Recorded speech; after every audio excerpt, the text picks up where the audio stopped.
The police suddenly barged into a 13-year-old boy's room, accusing him of being involved in a murder. Despite the boy's desperate pleas of innocence, the police handcuffed him and put him in the patrol car. At this moment, the boy's father, John, told his son Jimmy not to say a word and that they would be at the police station soon. As the car pulled away, a helpless Jimmy kept staring out the window, hoping his father would be by his side as quickly as possible. Upon arriving at the station, Jimmy was placed in a temporary holding cell. He requested a lawyer, but since John didn't know any attorneys, they had to settle for the station's free on-call lawyer. To help keep Jimmy calm, his parents were allowed to be present throughout the interrogation process. During Jimmy's physical examination, his father stayed right beside him. On the lawyer's advice, they refused the police's request to search Jimmy's phone. However, despite John's strong objections, the police insisted that it was their legal right to conduct a strip search. Watching two officers surround his son for the search, John felt utterly powerless. The search finally ended, and Jimmy was given clothes provided by the police. While talking with the lawyer, Jimmy showed a hint of composure, clearly aware of what he should and shouldn't say, even though he hadn't yet recovered from the fear. But this only made his father feel even more pressure. John cautiously asked the lawyer what he should do, but the lawyer told him that the police must have some strong evidence to justify the blood test and aggressive arrest. This statement shook the father,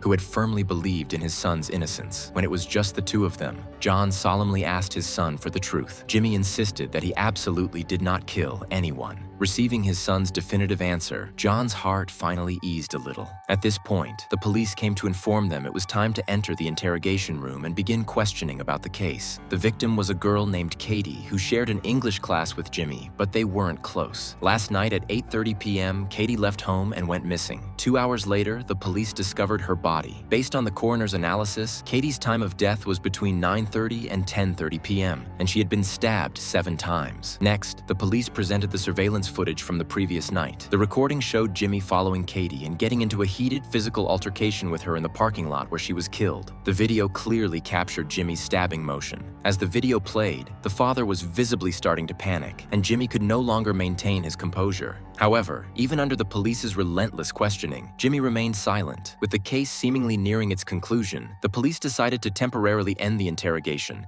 and give the father and son some time alone. John couldn't believe his son was a murderer, but faced with such definitive evidence, he truly didn't know how to convince himself of Jimmy's innocence.